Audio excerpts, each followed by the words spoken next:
GP. Right, still to come between now and 9:25. Dawn French standing by to tell us about her new venture and her new love too. Everything's going well, and she's got a cracking piece of jewellery, and all will be revealed about that. Wait to see you on there.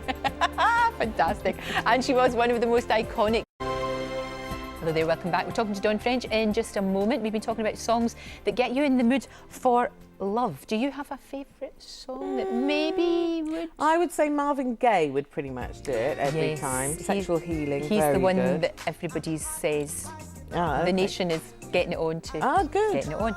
We've got your messages this morning with the songs that get you in the mood for love. And Yvonne Dunn says, Patrick Swayze singing She's Like the Wind. Okay, Martell and Adele are in the green room. I'm not sure if she's got the wind. No, exactly. She's got the wind. What's everyone saying, guys? She knows how to, yeah.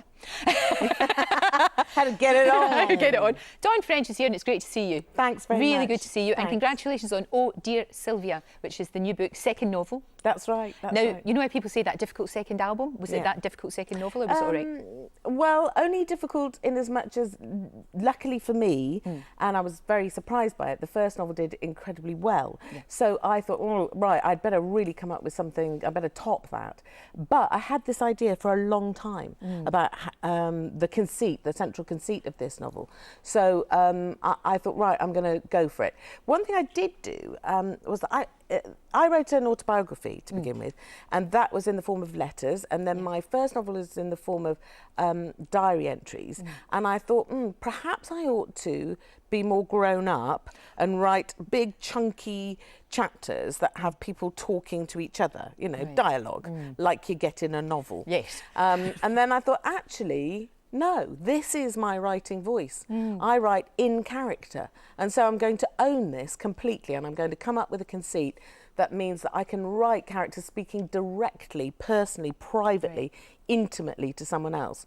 And so that's why I've made sure that my main character doesn't speak at all. It's extraordinary because she's in a coma. She and is. it's everybody else coming into the hospital room talking about her, and we find out so much. Yeah, we do. There's a very dark secret at the centre of this book, and the book definitely has darkness in it, and it is sad in some places, because it is about love and the loss of it, and it's about forgiveness. Those are the kind of bigger themes of the book. But I hope that I've put some characters in there that are funny. There's the sister of my character who's in the coma is constantly trying to bring her out of the coma. So she'll do any therapy she can think of to do it. So she summons the angels and she does animal therapy and she brings a stripper in and those kind of things. And I've got lots of different voices in there. I've written a Jamaican nurse who for me signifies the hope in the book, and you know, I took a bit of a risk really there writing a Jamaican character. I mean, obviously my ex-family-in-law, of course, I can't even bear to say they're my ex-family-in-law because they still feel like my family. You know, those voices are very clear in my sisters-in-law, are very clear in my ear. Oh, that's why it totally makes sense. You can see her and you can hear her. Oh, thanks. Oh, you absolutely can. Good. You absolutely can. And I've written an Indonesian character in there who swears a lot. I like her. But by mistake, almost by mistake. Yeah. So, yeah. Oh, it's really good. And you don't use a computer.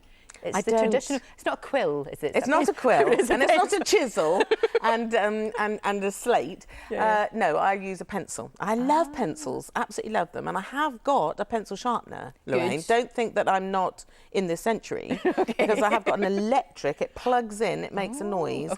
Pencil sharpener. So that's my bit of excitement every day.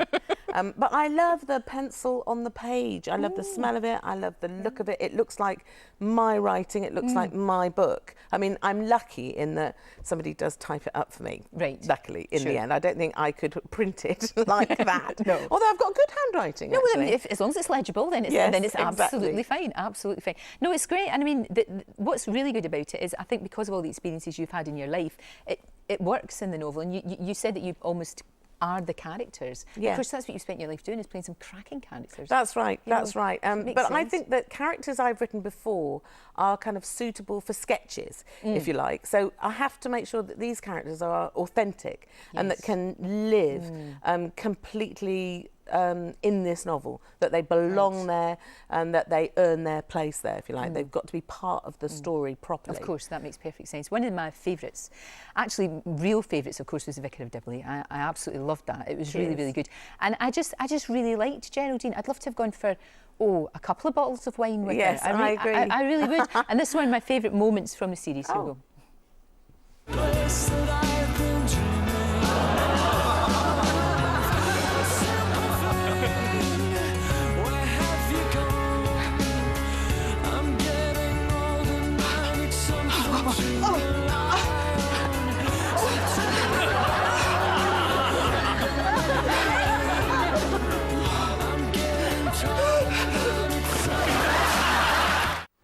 That still makes me laugh every time I see that. It still makes me It's good chuckle. fun to do. Oh, it was hilarious. cold, I have to say, because they tried to put warm water in the hole, but it steamed.